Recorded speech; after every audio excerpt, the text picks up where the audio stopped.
For what we're about to do, It's going to be about 20 miles out and then 20 miles back. It's one and done. you must be prepared. Proper shoes, proper socks, probably bring a tent. Because on this trail, you could find yourself in serious trouble. Oh, look, a bear sound. Wild animals, hypothermia, and drowning are real possibilities. It is extremely dangerous coming out here. While the historic Stampede Trail is relatively flat, time has not been kind to this primitive road. And if you plan on using it, You're going to get wet. There's no way you're going to get through this hike with dry feet. Yep. 5 minutes into the hike, despite the group's best effort, And it's funny because people always try to skirt that one and keep their feet dry. wet feet are inevitable. And they stay that way for days. For the first 10 miles, knee-deep mud, Smells really nice too, huh? icy creeks, Oh, it's so cold. It's so cold. and a flooded trail are the norm. Adding to the challenge, Break time. Finally. those packs are filled with gear, food, and water to last a week, weighing anywhere from 50 to 75 pounds. Back or no back? I'm getting there. There is a deserted bus, made famous by Christopher McCandless, a 24-year-old hiker who died alone there in April of 1992. He spent 4 months in the wilderness.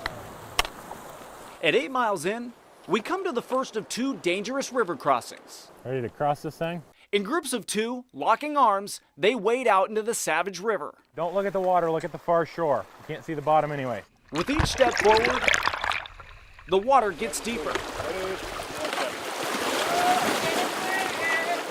And loose rocks lining the riverbed don't make crossing any easier. Ready, go.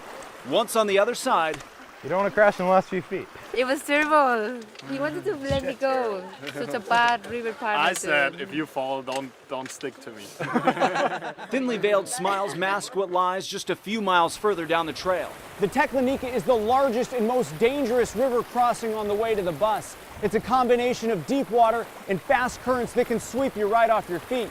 And that was the case in 2010 when it claimed one woman's life. The life was that of experienced hiker Claire Ackerman. Yeah, there used to be a picture here of Claire as well, but now there's just the plaque. A reminder to all just how dangerous this journey can be. It's important to remember that if you screw up big enough out here, it can still kill you. You know, Chris isn't the only one who's died here. And if people continue to go out there underprepared, you know, this could happen again. At the outset of our hike, water levels in both rivers were low and hopes were high. The weather looks perfect for the river. But despite several days of favorable conditions, the Tek is now raging. I would be very concerned to allow us to cross at this point, just because of the height. I mean, it doesn't take more than, you know, a foot of water really to knock somebody off their feet. When the Teklenika is crossable, this is what it looks like. This video was taken in 2014 by our guide, Eric Halfaker. The water was only ankle deep with clear visibility, easily crossable that day. A far cry from today. It's chilly here. The river is now dark and fast. To get an idea of how deep it is, Eric wades in. After a few feet, the water is well above his knees. I was not expecting the river to look like this time. If it's gonna happen, I think it's gonna happen right here. A decision is made to wait until morning before attempting to cross. Hopeful cooling temperatures will slow down the melting glacier, which fuel the Teklenika. It's the same difficult decision Canadian hiker Alex Karuk and Ben Garrod from the UK made last September on their first attempt to reach the bus. We weren't willing to give up last time. We stayed here for about 3 days. 3 days altogether, checking it every morning, just seeing if it was lower. So again, it's one of those things, you can come at the right time of year, but you never know how the river's gonna be. As day turned to an Alaskan summer night, the temperature began to drop. Setting up camp to refuel, warm up, and dry off as much as possible. Most remained optimistic. I feel like if I can do this. For others, like Diana Polito from Colombia, I can't even swim. I am terrified about crossing the river. the reality of tomorrow's crossing began to sink in.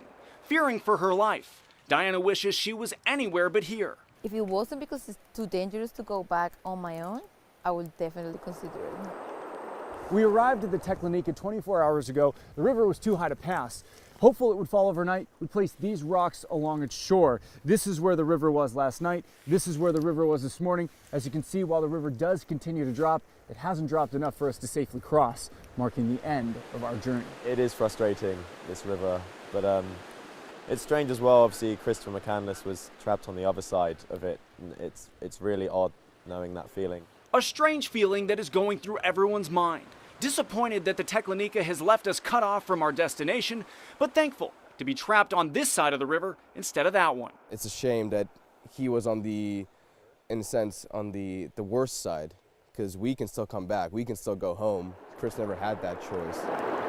And just like that, for the second year in a row, We know the way to this river quite well. Like, I recognized a lot of it, but that other side is still a mystery to me. Ben and Alex are forced to turn back. It's cool to cross, like even I want to cross it right now, but if you die, then you can never cross it again. A realization that this journey is not about making it to the bus. Instead, it's about making it home. Was searching for himself. A sentiment seemingly shared by Christopher McCandless, as he died alone inside this makeshift shelter. Made immortal in the 2007 movie Into the Wild. A message that continues to inspire more than 2 decades after McCandless's death.